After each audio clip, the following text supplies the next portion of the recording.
Maravatsika rehetra tonga soa ato anatin'ny fandarana journal de l'économie amin'ny tianio ity ary manasanao ihany koa naraka izany hatramin'ny farany ny mikasika ny fampidiran-ketra sy ny tontolon'ny hetra moa no resantsika amin'ny tianio ity eto ny directeur général des impôts na ny tale général ny hetra iresaresaka atsika mikasika izay fa mialohan'izay dia isy ny fanadihadiana fohy entina aminao nahitana fivoarana setry ny fandoavan-ketra tato anatin'ny taona maro tanjona ny ampitombony izay atrany anatratrarana ny tanjona ary anatsarana ny fidiram-bola mpanjakana fepetra maro no tanterana ankehitriny arao ny fanadihadiana nanahitana fiakarany azy ny tany fampidiran-ketra tato anatin'ny telo taona farany mbola ambany izany oharina amin'ny tany hetra tokony hiditra amin'ny fanjakana antony maro no mahatonga io tamin'ny kominy iray nanaovana fanadihadiana ohatra teto amin'ny boriboritany faefatra maheriny 500 amin'ireo mponina sy mpivarotra no tsy manara-dalàna amin'ny fandoavan-ketra izay hatrany amin'ny fanjakana Vohibe sy ireo tompona andraikitra samihafa fa ny komina ary ny fokontany paikady maro no napetraka entina hanatsarana ny fampidiran-ketra io eto Madagasikara. Ireo fokontany satria ny anivon'ny fokontany zany tena misy an'ireo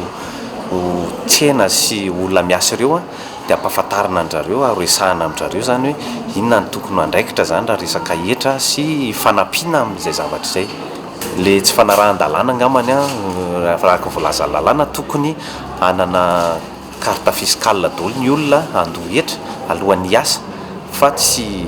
hiasa fotsiny amin'izao akory. Ny famaroany sehatra tsy manara-dalàna eto Madagasikara ihany koa no isan'ny olana eto amintsika manoloana izay fampidiran-ketra izay.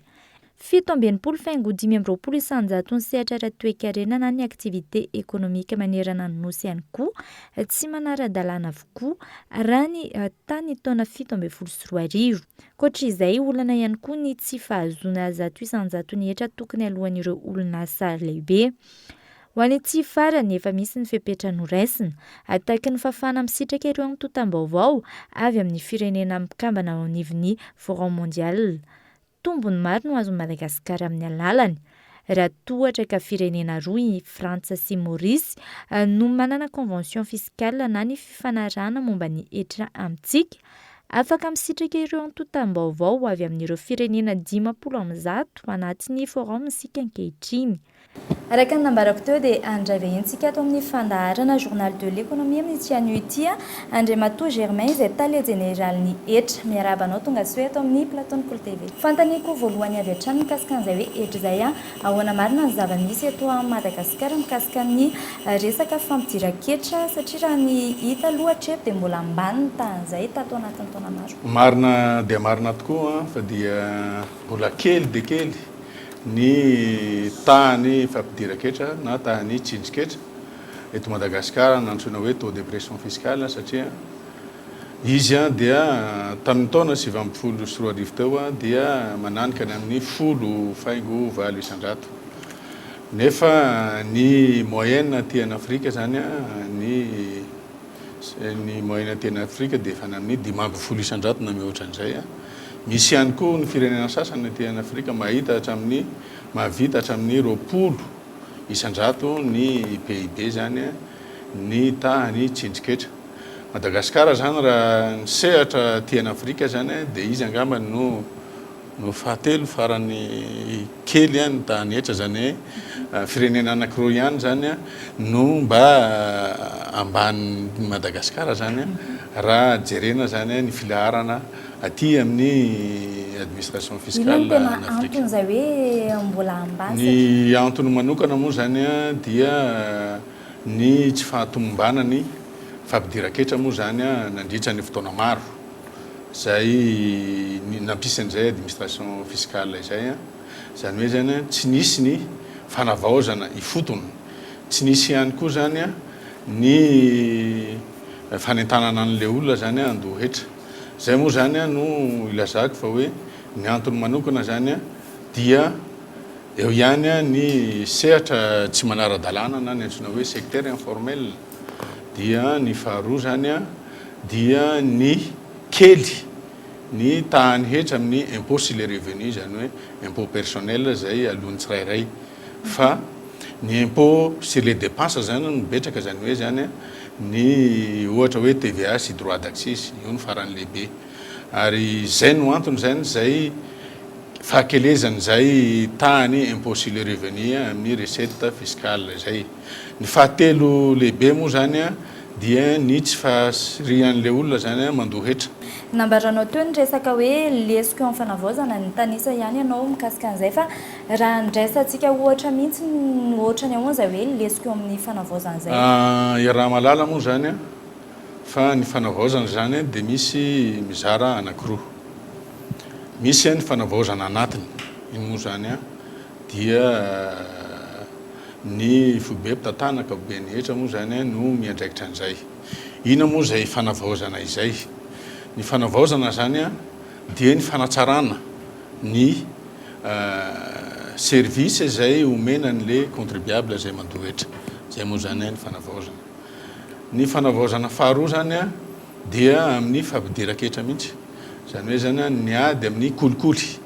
satria tanatin'ny fotoana elabe dia tena nanjakan'ny kolikoly zany ny fampidiran-ketra dia izay no antony hoe fanavaozana fahatelo farany dia ny fanavaozana amin'ny lafiny ara teknôlôjia zany hoe zany tokony mba manana manaraka ny teknôlôjia moderna zany ny eo amin'ny DGI razavaina tsotsotra hoe nietriny moa zany rehefa aloha dia taky ny ahoana avy ny makaiza avy sy ny fampiasana an'le izy ny ampiasain'ny fanjakana azy mizara ohatrany ia tsara petsaka moa zay fanontaniana zay satria mitohy amin'le lesika le nolazaiko teo aloha le tsy fampiny le faharisiany vahoaka malagasy mandohetra dia ny tsy fahalalany hoe makaiza atao inona ireny vola alohan'ny mpandohetra ireny tokony fantatra ny vahoaka malagasy hoe firy ny vola miditra amin'ny hetra izay no itondrako anakely eto zany hoe ny vola niditra tamin'ny hetra zany tamin'iny taona 740 iny dia mitotaly any amin'ny 740 milliards d'ariary na 2880 milliards d'ariary mariana zany fa raha jerena zany io ny prévision de recette zay nampanaovina anay dia any amin'ny 3173 milliards d'ariary na 370 milliards ariary misy ny tsy ampy amin'izany dia eo amin'ny latsaka ny 700 milliards eo zany no tsy tafiditra amin'izay raha ampitahaina ny volaniditra sy ny zay tombatombana na prévision amin'ny hetra tokony ampidirina zay iny moa tombatombana fa ny antony manokana zany dia nisy ny orinasa lehibe no ny antony maro samihafa zay tsy afaka nandohetra no tamin'iny taona 740 iny io hetra zay tsy afaka naloha io zany dia mitentina any amin'ny 580 milliards d'ariary hitanareo amin'izany fa raha atao ny kajikajy tsotsotra amin'ireo taremarika anankiroa reo 740 milliards sy ny 580 milliards dia efa mihoatra be zany any amin'ny 740 milliards any zany ny tokony hiditra dia tokony misy excédent zany na tombony ina fiatraikan'izay misy excédent zany misy tombony any amin'ny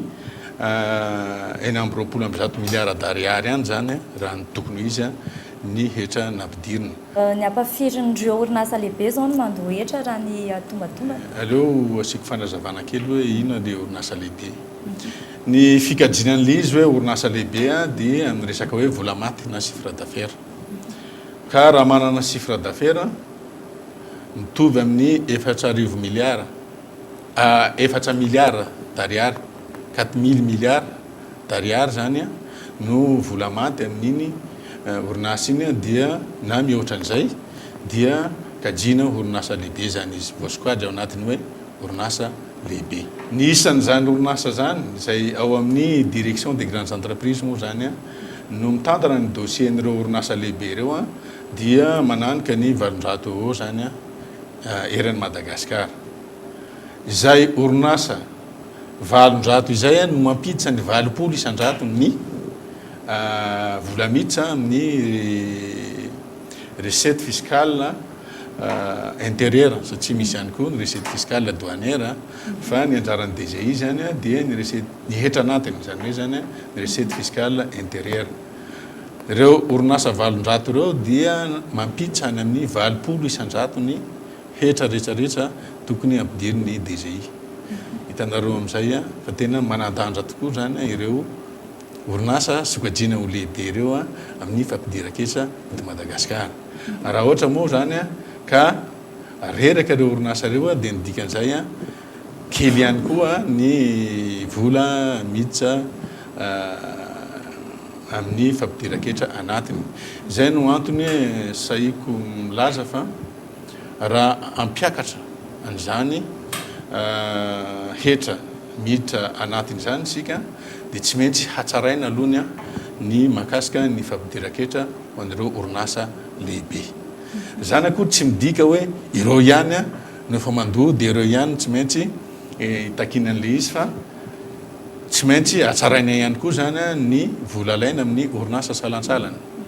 na orinasa madinika. Hitran'izay mihitsy tsika hoe nisy ireo fiovana sy fanovana betsabetsaka izay efa hitantsika ihany tamin'ireny teti-bolam-panjakana 2024 ireny a inona avy ireo isany hoe misongadina ao amin'izay hoe fandraisana andraikitra sy hoe fanovana amin'ny tontolon'ny fandoavan-ketra eto Madagasikara izay raha ny tamin'ity. Aleo ngambany tonga dia atsidiko any amin'ny resaka tarehimarika ngamba le izy mba ahafahantsika mandanjalanja hoe ina ny antony nakana an'ireo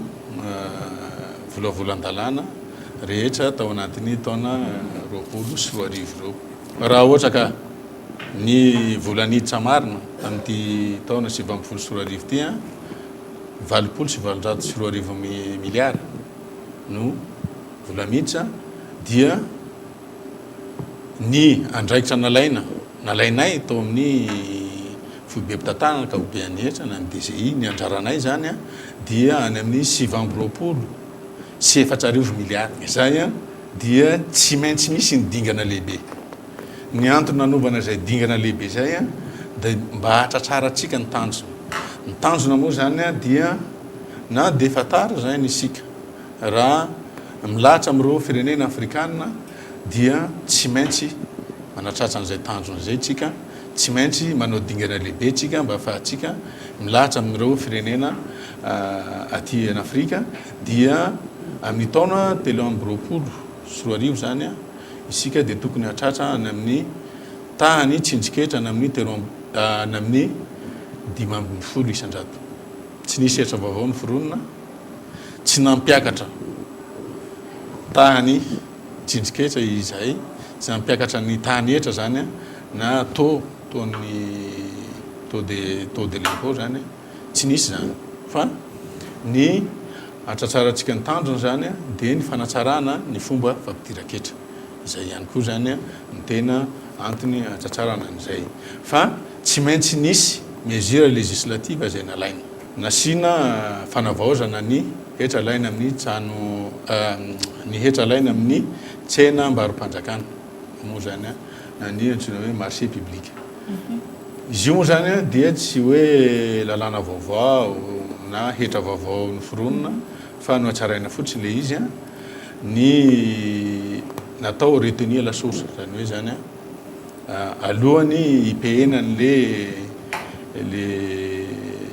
marché zany na ny marché public zany dia misy retenir la source ao amin'ny 20 isan-jato ny montant le marché zay alain'ny fanjakana. Tsenam-barom-panjakana rehetrarehetra zany a no ampiarana an'le taxe sy le marché public no filazana azy eto ihany ianao efa ny resaka an'izay fanavaozan'izay a isan'ny teraka resabe ihany koa tao anatin'izay fanovan'izay a teo alolo kely teo resantsika kely fotsiny angamba mikasika n'le resaka katsaka izay isan'ny kanetra tsy dia mazava amin'ny olona loatra raha jereny eny anivon'ny fiarahamonina eto angamba ianao hitondra fanazavana mikasika an'izay anisan'ny fanavaozana ihany koa ao anatin'ny volavolan-dalàna mahakasika ny hetra izay ao anatin'ny loi des finances 2020 ny famerenana ny fampiarana ny TVA aloha zava le izy famerenana ny fampiarana ny TVA amin'ny vokatra katsaka na bleu famarenana le izy satria talohan'ny taona 7 dia taxé ara-dalàna au taux de 20% ny katsaka